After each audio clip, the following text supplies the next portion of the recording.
Got it. We are recording in progress. Everyone can click there. Got it. And welcome. This is the SDEB. Hey, can I hear a big hey from everyone? Yay! Glad to have you here. We are the SDEBA. This is our Power Lunch networking event. I'm your host, Milo Shapiro, public speaking coach, and we are the Chamber of Commerce for San Diego's LGBT plus community and its allies. I know we have a bunch of allies on here today, so thank you for being part of our organization. Welcome to our September meeting, and in case you haven't checked that it's Little League month, Sewing month, and Fall Hat month, and even weirder, today is Ampersand Day. I hope not much money went into paying for the taxes to get that approved. But I did learn as I researched it, it really is Ampersand Day. This wasn't making it up. Ampersand was the 27th letter of our alphabet in the 19th century. Why, I don't know, or how you would have pronounced it. Please mute yourself now so that at this point on, if you sneeze or there's just someone yells in the background, we won't hear it. We'll have you unmute yourselves at the right time. If you haven't turned it on yet, turn on the chat. It could be under the more button if you have a little tiny screen. That way, if someone's trying to message you after you introduce yourself, you'll know it. Also turn on your participants, because when we go through and do our introductions, that's how you'll know who you follow. We're going to be doing it close to alphabetically.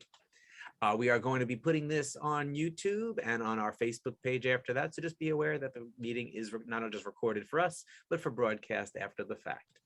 Today's sponsor is freshenyourphoto.com. When you have a photo that looks like this, wouldn't you rather it look like this? That's what we do at Freshen Your Photo. So don't tolerate your photo, freshen your photo. If you'd like to be a sponsor for an upcoming meeting, let us know. We'll tell you how that is and how affordable it is by sending a note to info@sdeba.org. Helping us out today, we have Barbara Eldridge. She's going to be my timer. I'll talk about that in a little bit. And CJ Gilbert, who's keeping all things running in the background for me so that I don't have to focus on 3 or 4 things at once. So thank you, CJ. Our board is represented today. I don't think we have anybody from the board today, actually. But we do have, as you can see, those blue squares, room for people who want to get involved with the board. They do a whole lot of stuff behind the scenes, even if they can't make every meeting. Bridget is our only woman at the moment, so we would love to fill some of those blue squares with some women, but men too. Anyone who wants to get involved, let us know. What does SDEBA stand for? Barbara, could I ask you to read our mission statement for a moment? Most certainly, Milo. The San Diego Equality Business Association promotes LGBTQ influence through business ownership, workforce equality, and active consumerism, creating prosperity to support equality, diversity, and inclusion. I always feel good when I hear that. Nicely done, whoever created that in the organization, a previous board, I'm guessing. So being in the organization, for those of you who are guests, entitles you to get a listing where you can see that if you put in realtor, it'll bring up our members there so you can see who was one. Then you can click on one and look at all this great stuff we have about Tamara, for instance. So it gives you a chance. I know anytime I have a need, I go to the SDEBA website before I start Googling other places, so I know it's somebody in our community. You also get the app, the Members Plus app. That tells you things going on in the organization and allows you to reach out to other members through the app. And these are some of the features of the organization. We have educational sessions, social events. We have a job board for posting if you're hiring, if you're looking to hire, advertising and posting opportunities there so people can learn about you more. I got to take advantage of that. Haven't posted anything in a while, actually, myself. Free membership in the business networking groups that I'll talk about in a little while. You can use the SDEBA logo in your materials so people know what you support. And mixers. We do have one that passed not too long ago and another one coming up I'll talk about later in the meeting. Our mixers are a great way to get to find other people who want to talk about their businesses and hear about yours and continue to spread the word. As you heard, if you logged on just a couple minutes early, there was some business passed along. CJ's got a client out of somebody who was coming to one of our mixers. That's how it happens. But we're going to continue to do, at least through the end of the year and probably into next year, the online events too, for people who don't have time to get out or want just a little bit more of what SDEBA has to offer, or just feel a little safer doing it this way. And so these online meetings are a great way to get to find out who else is a member and learn about you in the process. So what is today about? It's about giving you a chance to share what you do. It's a chance to learn about what others in our community are offering, provide education sometimes to our members, and to grow the SDEBA family so we can become a more thriving organization with each new member. What it isn't is exclusive by industry. Sometimes we have people here who are 2 realtors or 3 insurance agents. That just happens. We're not going to learn about each other too intimately because everyone's only going to get a short time to introduce themselves. The hope is that something intrigues you and you reach out to that person offline. It's not a replacement for our BNGs. The business networking groups are where we show up on a weekly basis. It's one person per industry, so we get a chance to find out more and more about each person and what they do and why they are referable, why we would trust them.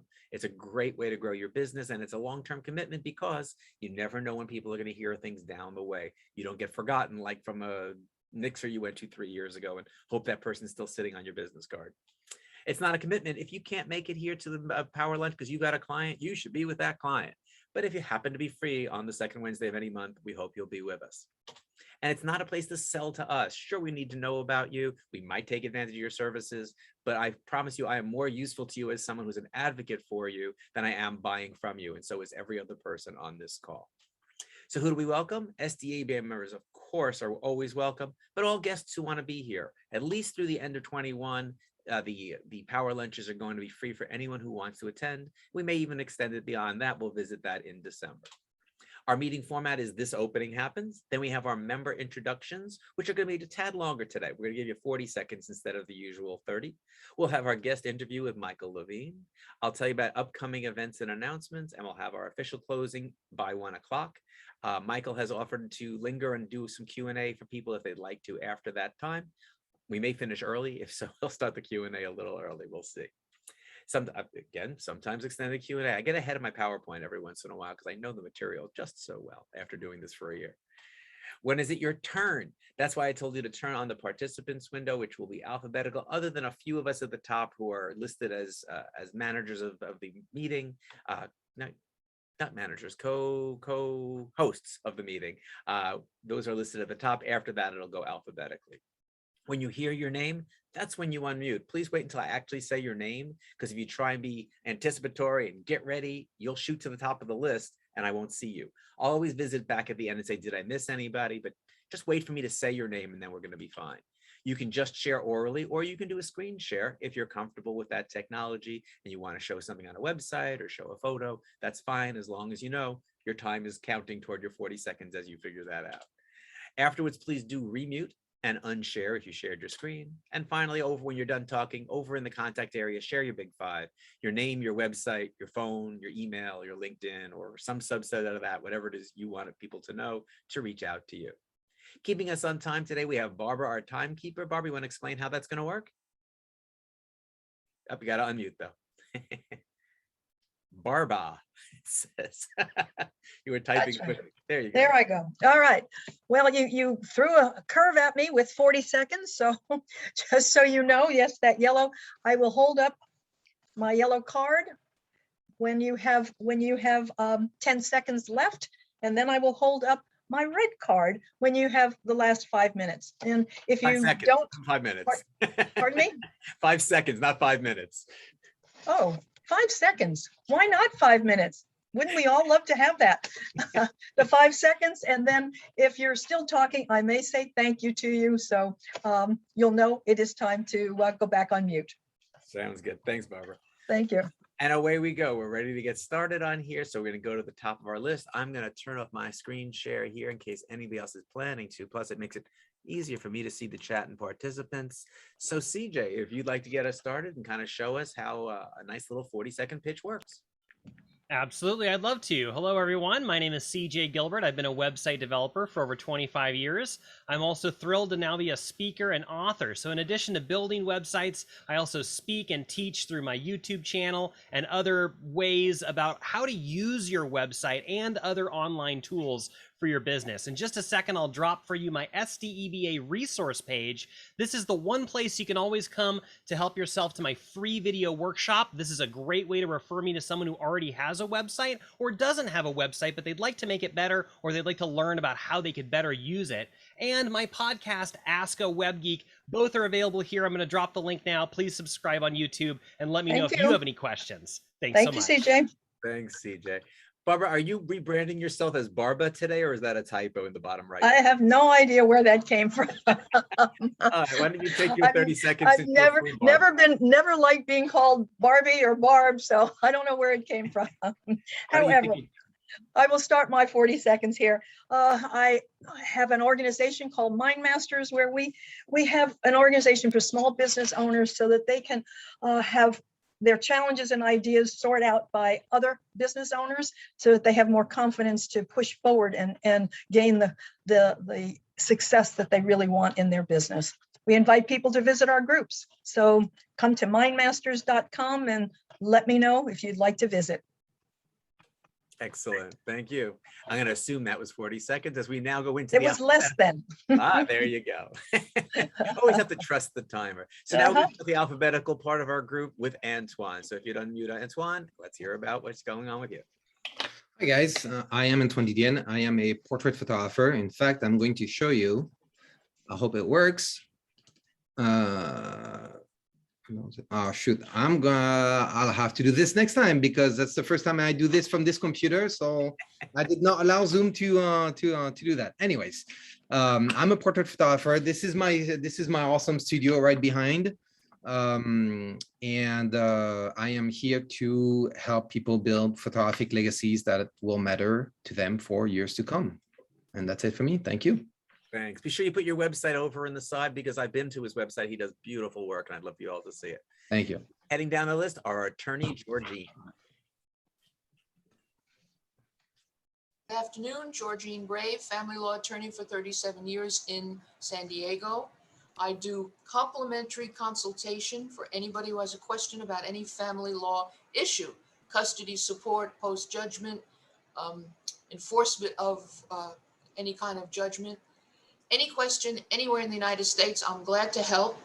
And somebody made this plaque for me. Can you see it? Yep. I see some smiles because people need a strong representation when they're going through a divorce. It's like the death of a family. So please call on me. Thank you.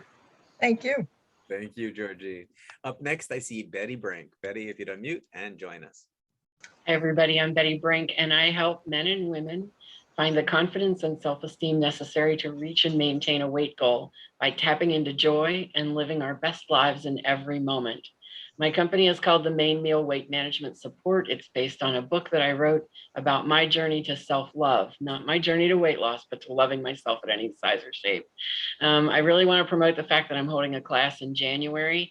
And I have a 25% discount off on that for an early bird registration. I'd also love to be a guest on anybody's podcast anywhere you want, because I love to talk.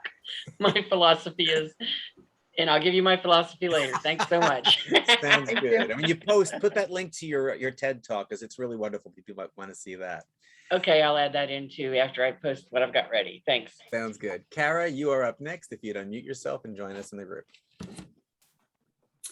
Tamara Z, actually Tamara Zahaley, everyone calls me Tamara Z, Coldwell Banker West.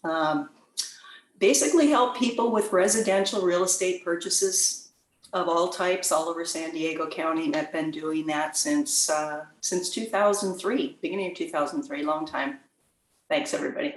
Thanks. And I'm realizing now I talked too fast. Kara and Tamara apparently sounded really similar. So let's get over to Kara, if you'd unmute. Hello, Carol Roxas here, Canyon Pacific Insurance, providing all lines of insurance. We have 2 locations, one in Palm Springs, and I'm remotely working here in San Diego. We specialize in personal and commercial insurance, and I'm still trying to find a group to fit into, so I'm still looking for the group. So, if you need my help or my services, please reach out. Thank you. Thank you. Up next, we have visiting us from way in LA land, Evan Hughes. Hi there, my name is Evan Hughes. I'm a technical project manager. I work for companies like Disney, JPL, and the pharmaceutical company Amgen. I bring technical teams together, resolve conflict to build really effective, sustainable systems and projects. I think like a professional engineer. I collaborate like a professional negotiator. I look forward to talking to you guys soon. Thank you. Scrolling down a little bit. Here we go. Next person up I see down in the J's, Justin Pederis. Justin. Hi, everyone. I'm Justin Pederis. I come from a theatrical background educationally, but have moved into leadership in retail and multi-unit leadership at that, in retail home furnishings and interior design. I am currently available for another new gig. So I'm looking and open for new opportunities. So if you know of anyone who needs a great leader, I'm the one to talk to. Great organization to be a part of when you're in the searching process too. Michael, do you want to say anything? Sometimes our guests like to pop in for just a moment, or we can save you to the end. Well, let me just introduce myself in 40 seconds. I'm Michael Levine. I'm coming to you from the other side of the country, from New York City. I am retired. I had worked for the city of New York for 50 years before my retirement as a city planner, and I look forward to speaking to you a little bit later when it's time for me to do my presentation. Nicely done. Yeah. Okay, jumping all the way down to the letter S for Shirley. Shirley, unmute yourself and give us a little bit about you. Hi, I'm Shirley Nakawatase. We're a boutique CPA firm in La Mesa and Imperial Beach. We're kind of like business concierge. We put business and deals together, and we're also specialized in taxation, small business development.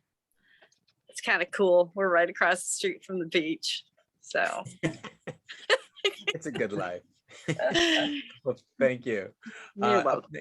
Up next, we have Steve Chrissy from MDC Financial.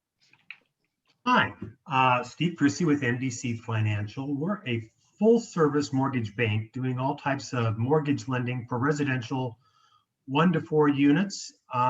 We also do FHA, VA, as well as any type of refinancing. So if you want to get up to date on all the ins and outs of the mortgages and where the rates are going, they're still at historical rates. Let's go ahead and talk. You can give me a call, and my information is in the chat box. Thank you. Sounds good. After being in the BNG with you for so long, I think of with MDC Financial as your last name. I don't think I can say your name without that.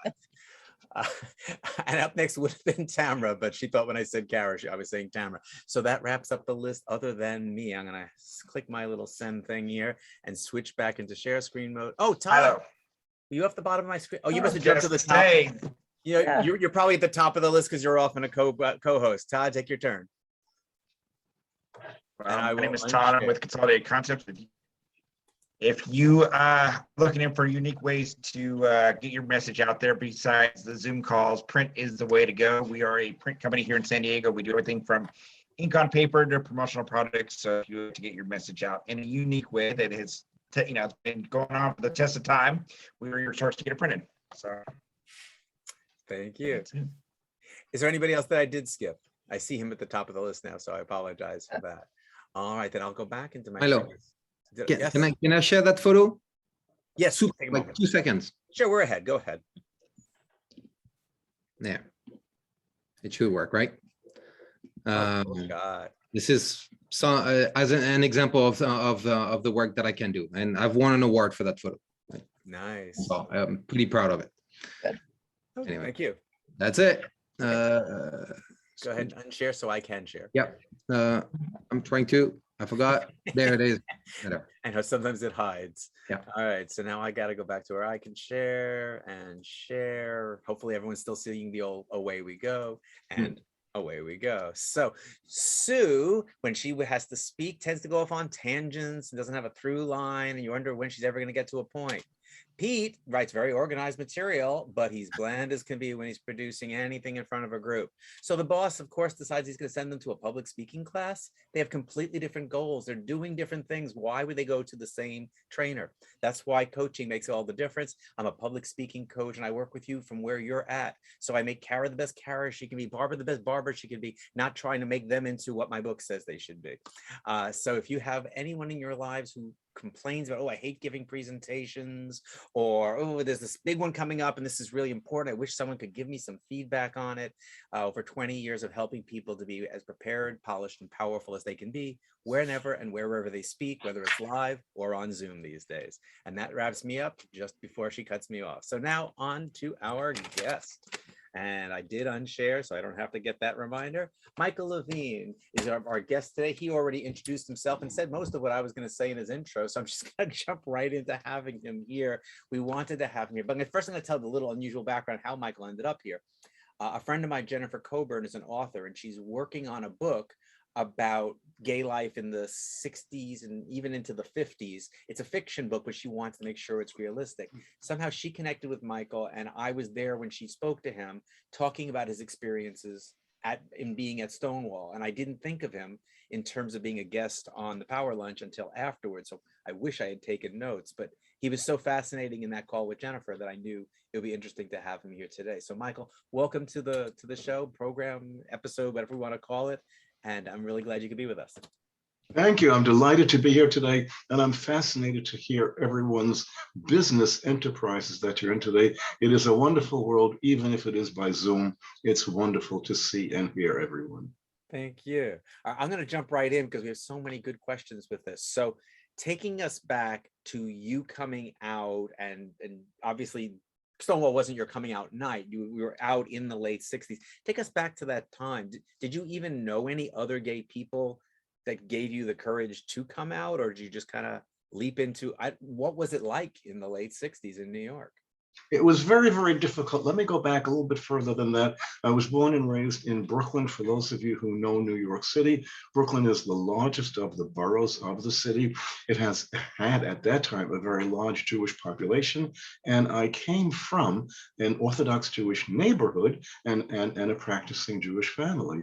And I lived in Brooklyn in Crown Heights, for those of you who might know it, until I was 25. And it was very difficult to come out. How does one come out living in such a strict neighborhood where everyone is straight, everyone is married, everyone has children, and if you're not married yet, they all say, when will you get married and have children? It was very, very difficult to come out, although I knew that I was gay when I was in high school already. How old would that be? 16 or 17? But I had to hide it from the world and from myself. And I had a few boyfriends at that time that I would see occasionally, surreptitiously, without anyone knowing that we were together. But I was never able to lead a gay lifestyle. I knew where it existed. It existed in Greenwich Village in Manhattan. Again, for those of you who know New York City, Brooklyn is just a short subway ride, especially where I lived in Crown Heights, to Greenwich Village, the mecca for gay and lesbian people way back in the 1960s. It is even said that Noel Coward, the famous British songwriter and comedy writer and performer, had his personal private perch somewhere in Washington Square Village in the heart of Greenwich Village. Way back in the 1950s and 60s, it was known to be the gay place to be. While I was still living in Brooklyn until I was 25, I frequently came into the city by subway, and I walked around Greenwich Village, familiarizing myself with it, trying to figure out exactly where I would go if I was going to go to a gay place. I would follow gay people around. The gay guys were always around Christopher Street, which is the heart of the gay community in Greenwich Village. It was then, and it still is now. It's like the Castro in San Francisco. It's the heart of the gay village. But I never had the courage to go into a gay bar or to do anything until I moved to Greenwich Village. I moved to Greenwich Village in 1967, 2 years before Stonewall. I had one more year of graduate school, and I said, okay, I have just enough money to live 1 year in Greenwich Village, the place I'd like to be, before I will go to work. And at that time, I already knew I would end up working for the city of New York as a city planner. As I said before, I was at the New York City Planning Commission for 50 years in a variety of positions. So in 1967, I moved into Greenwich Village, took a studio apartment, very inexpensive. If I told you the price, you would all, well, let's see everyone's face drop at one time. $100 a month for a studio apartment in Greenwich Village in 1967. Unheard of today.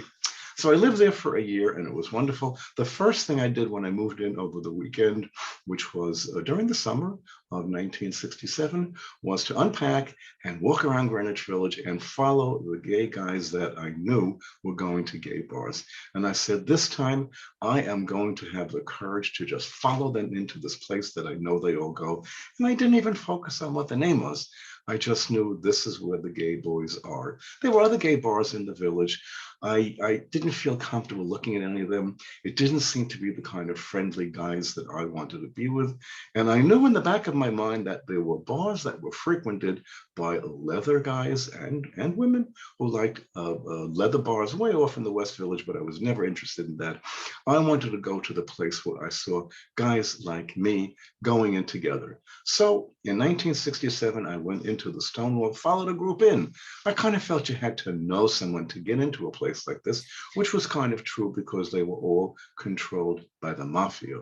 The mafia controlled everything in New York City. It was in fact known that in order to have a gay bar, you had to be part of the mafia and you had to pay off to the police because it was illegal, and they would raid the place if you didn't make your payoff.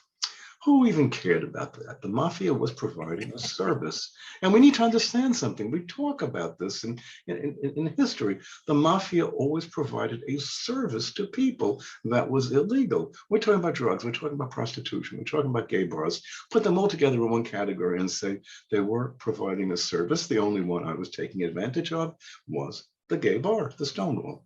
So I started going there in 1967, and I met really, really wonderful people.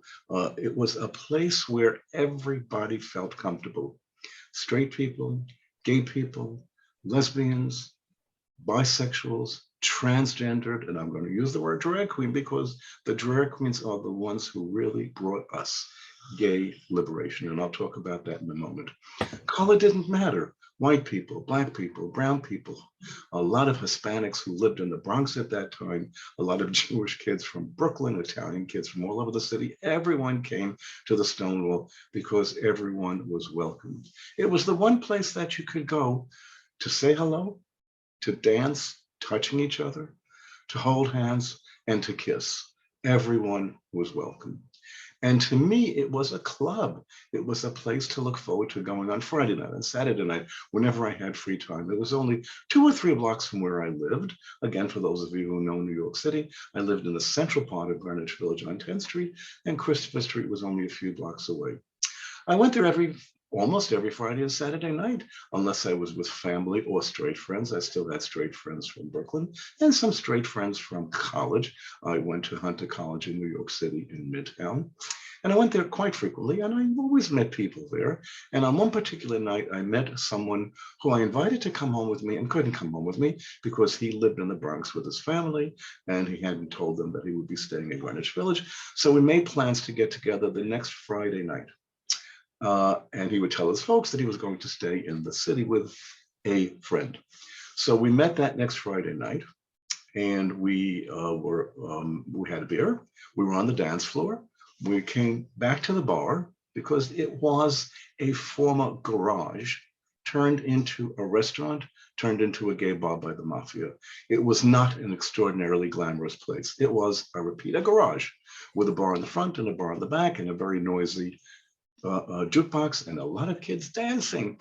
And it smelled from beer and cigarettes and cologne. It was absolutely wonderful to a 25-year-old guy just coming out wanting to be with other gay people. We're standing at the bar, we order our beer, and suddenly the music goes off. The lights go on. It is so quiet, as they say, you could hear a pin drop. And suddenly someone yells out, "Raid." I turned to my date and I said, "What's going on?" He said, "We don't have to worry. They want the owners of the bar. They don't want us." Obviously, they did not make their payoff or didn't pay off sufficiently. And he was totally correct. We very quietly filed out, went past the bar to the main entrance and out onto the street. And as we got out into the street, it was the most shocking thing I'd ever experienced in my whole life. It seemed as though every police car in New York City was outside facing the entrance to the bar as we came out with their front lights flashing in our faces. It was terrifying. I grabbed my date and said, "Let's get the hell out of here." And we started to walk away toward 10th Street where I live. And he said, "Wait, stop. Let's look and see what's happening." With the police cars there, with their lights flashed on everyone, because at this point now the bar was completely empty and the doors were closed shut. There are a lot of stories about what happened, about police stealing money from the cash registers, about the owners of the bar escaping through the fire exit in the back. A lot of things were happening simultaneously that I didn't see, which I heard about later on. But we were standing outside as the doors were closed, and my date said to me, "Let's not leave. Nobody here is leaving. Everyone is staying." And I turned around and he was right. At this point in time, it was everyone who had been in the bar. Few people had left. People walking up and down the street. trying to figure out what was going on here. The police cars started to back off as the policemen came out of the cars.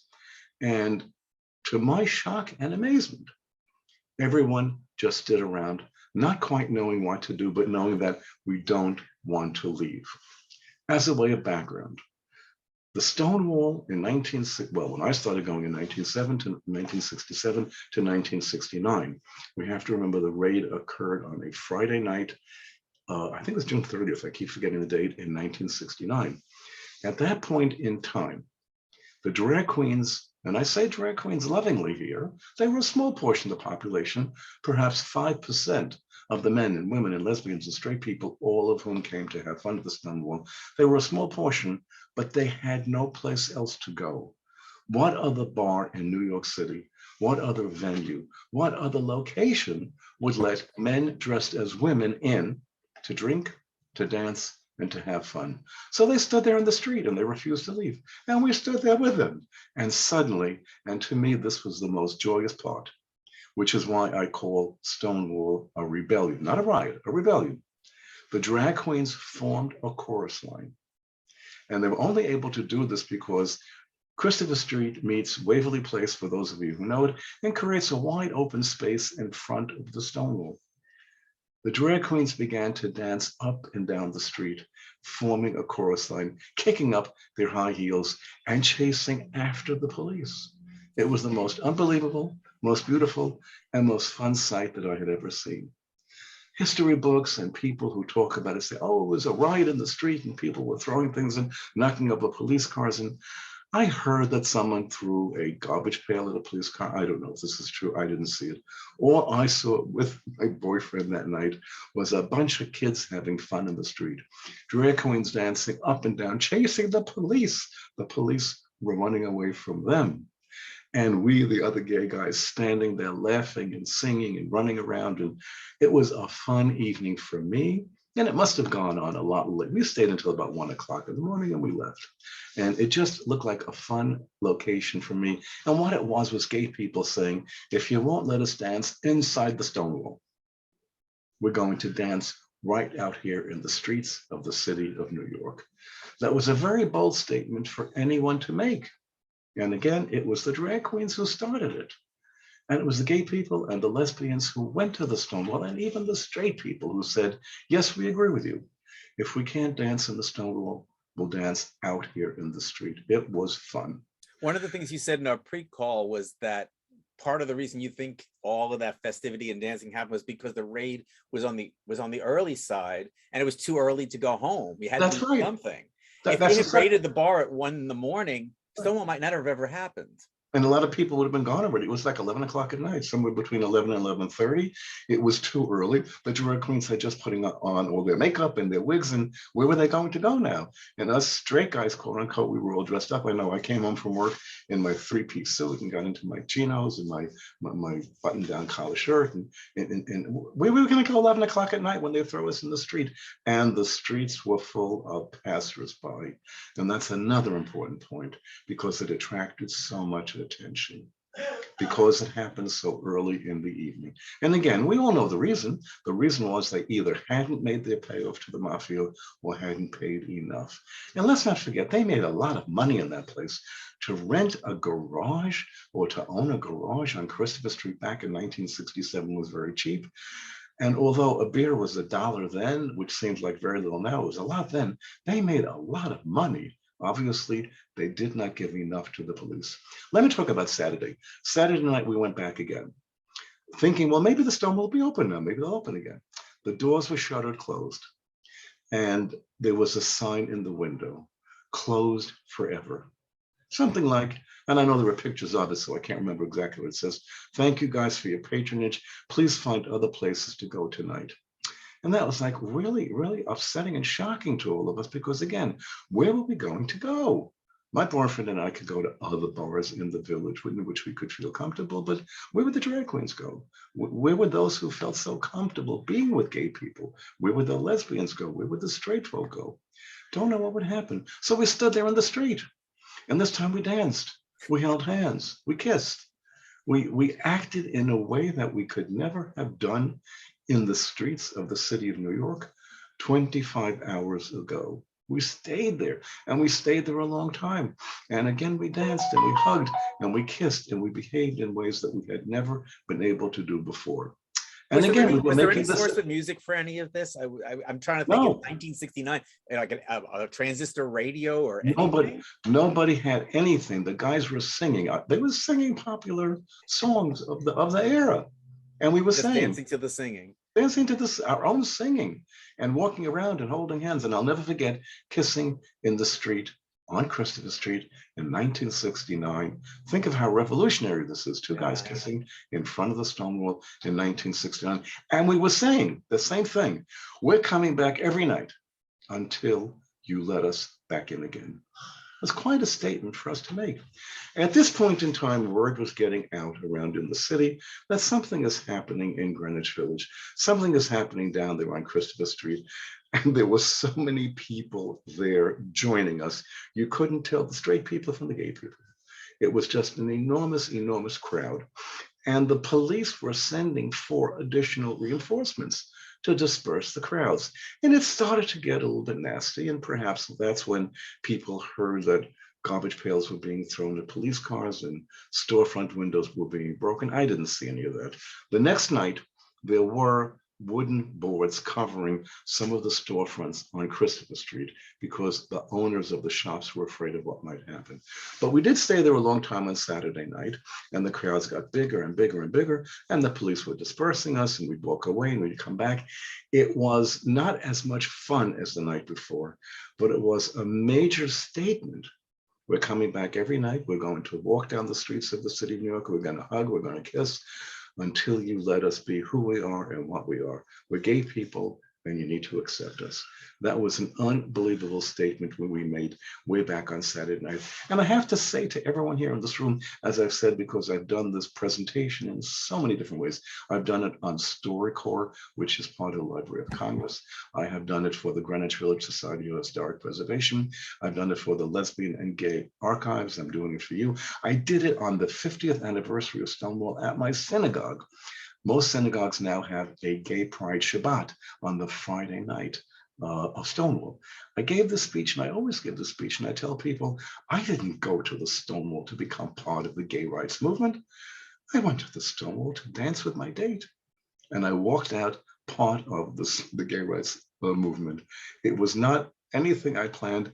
It just happened to me because I was there. You couldn't resist being part of it if you were there at the time it was happening.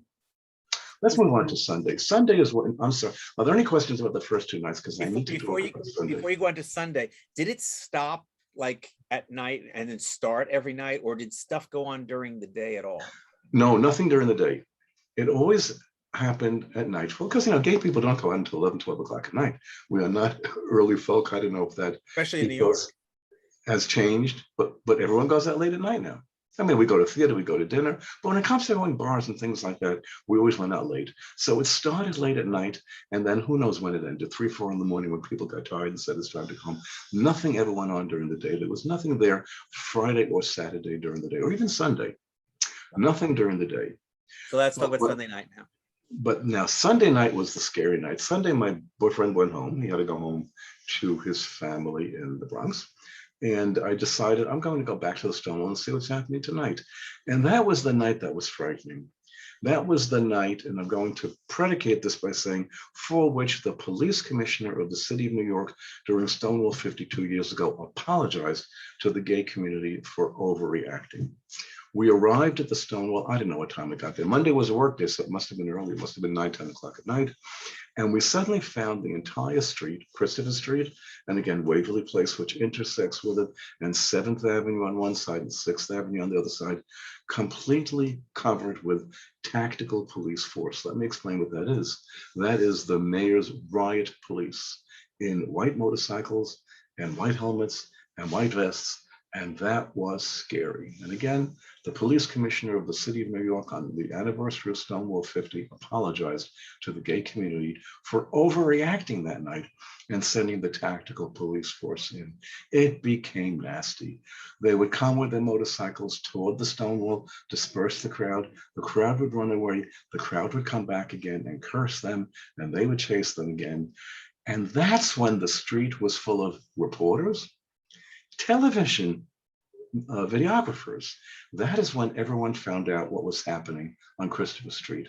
It suddenly showed up on all of the news programs at 11 o'clock at night. It was in the press the next day. Everyone was covering it because everyone in the city of New York knew something important was happening down in Greenwich Village. Something important was happening on Christopher Street. Something happened at the Stonewall. Suddenly the word Stonewall made it into the English language on what I consider to be the nasty night of the three. I left early. It was Sunday. It wasn't fun. No one was dancing in the street. People were just running around, chasing the police. The police were chasing us. It was not fun. And I'll never forget standing there on Christopher Street and watching the tactical police force come toward us on their motorcycles. I said, okay, fella, it's time to go home. And you have to go to work tomorrow anyway, so it's not such a big loss. You weren't going to dance all night, and there ain't no drag queens out tonight. People are just not knowing really what to do at this point. Interestingly enough, sure, it was on TV that night. When I turned the television on at 11 o'clock, there was the stuff. They just showed the tactical police force on their motorcycles in front of the Stonewall. And when I got to work the next day, and if I thought that I was still in the closet, this is now 1969. I've worked for the city of New York for 1 year. If I thought I was still in the closet and no one knew I was gay, boy, was I wrong. So many of my coworkers said, and again, this is the city of New York. So many of my coworkers said to me at that time, are you okay? We know you go to places like that. What was it like to be part of the riot? And I had to correct them and say it wasn't a riot, it was a rebellion. And it was one of the most fantastic experiences of my life to be part of this movement. And of course, there were people who didn't say a word to me. The old line engineers and stuff kind of knew, you know, Michael's gay, whatever. They worked with me, they liked me, they didn't say anything. But the young folk were saying things like, we're so proud of you. Remember, this is 1969. You know, the human rights movement, the civil rights movement has just come alive. And here people are saying how proud they are of me that I was part of this event. And I really shied away from telling them, but I wasn't part of the event. I was just there. It happened. I didn't happen to it. It happened to me. It was you weren't throwing Molotov cocktails or anything. You were no, there. no one was throwing Molotov cocktails again. The only thing I knew for sure is that, yes, someone threw a garbage pail at a police car and the storefronts were boarded up and none of that was going on. I was just there, part of it. It needed to have people. And I was one of the people, quote unquote, that was there at this really important time in history. And again, I think that the main message to walk away from this is that everyone knew within 3 days the world had changed. Now, two boys could walk down the street and hold hands and kiss, something that we never could do before. And everyone knew that something important had happened downtown in Greenwich Village at the Stonewall. Everyone knew it occurred. It was no longer something to hide. And suddenly, Stonewall was part of the English language. Unbelievable weekend.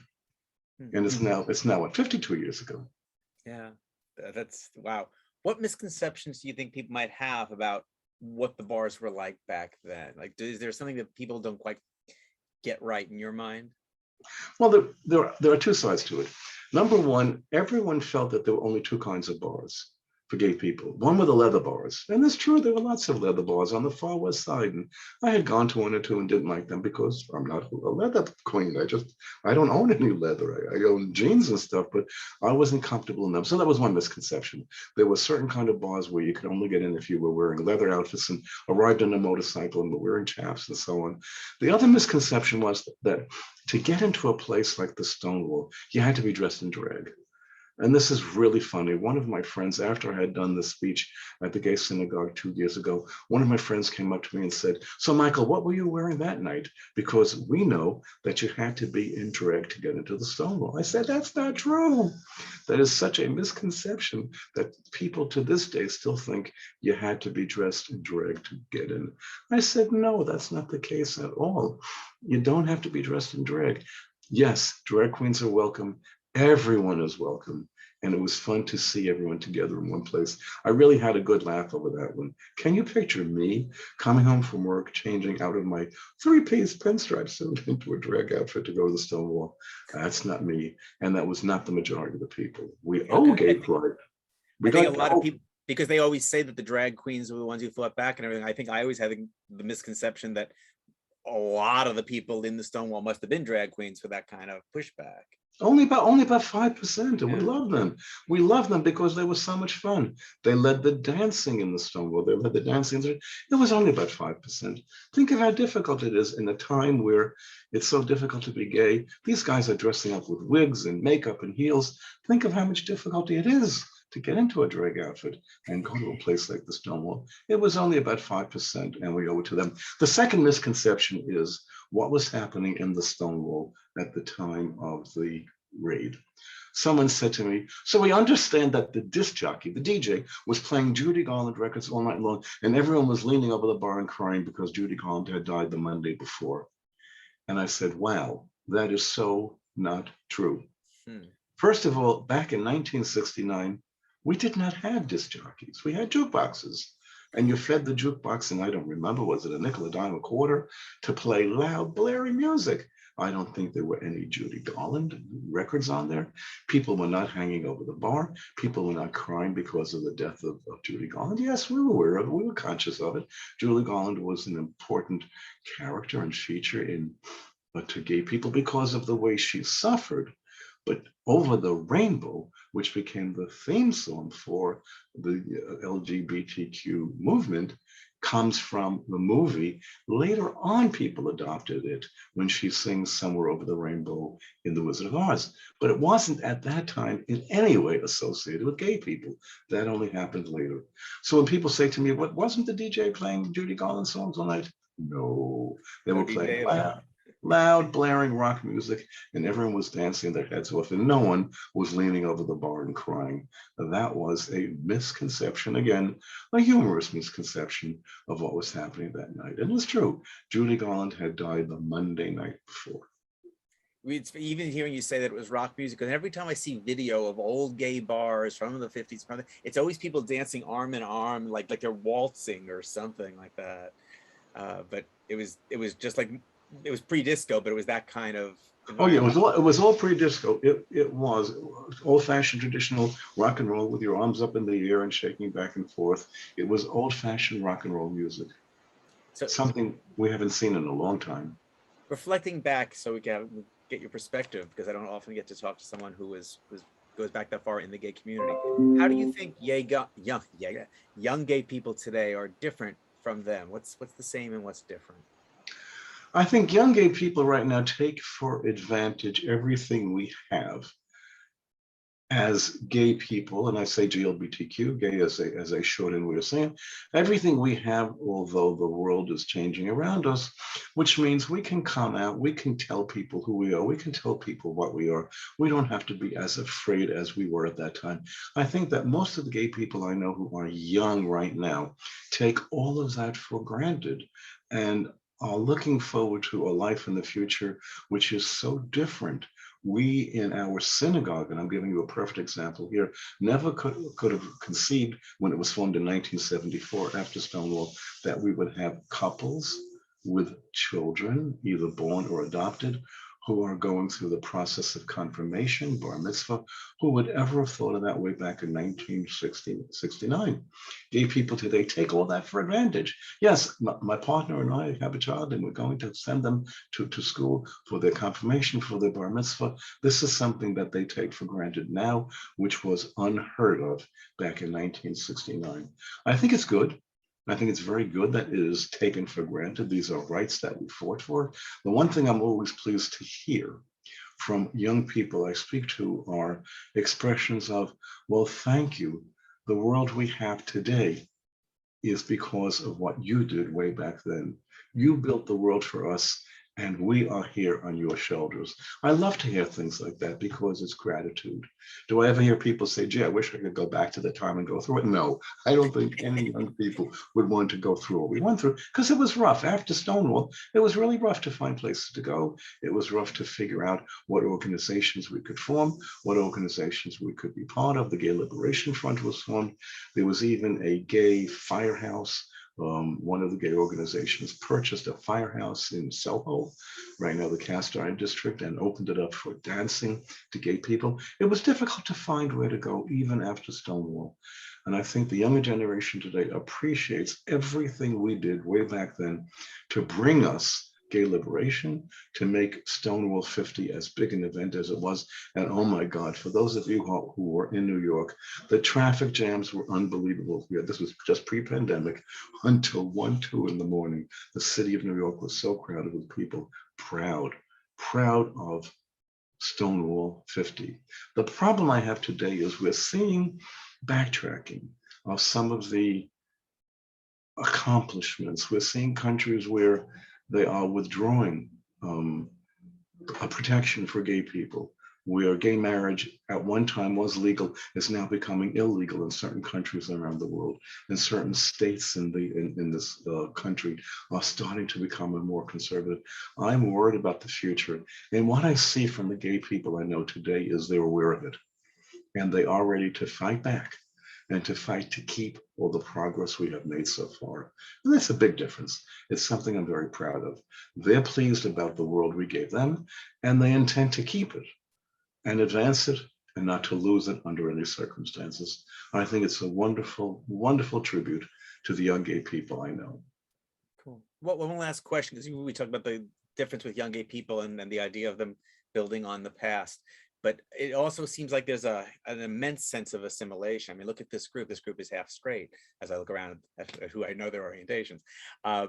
Do you think the concept of gay community is disappearing as there's less desperate need for it?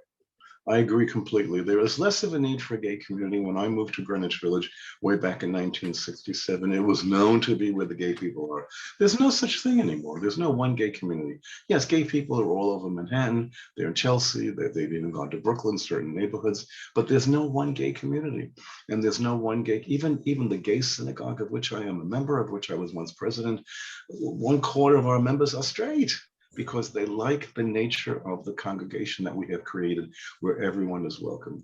So I think there's no longer a simple way of saying this is the gay community in New York City. This is where you go. This is where you find an LGBTQ community. It's everywhere. It's in the Bronx. It's in Brooklyn. It's in Queens. Even other organizations have gay pride celebrations in June that are mostly straight.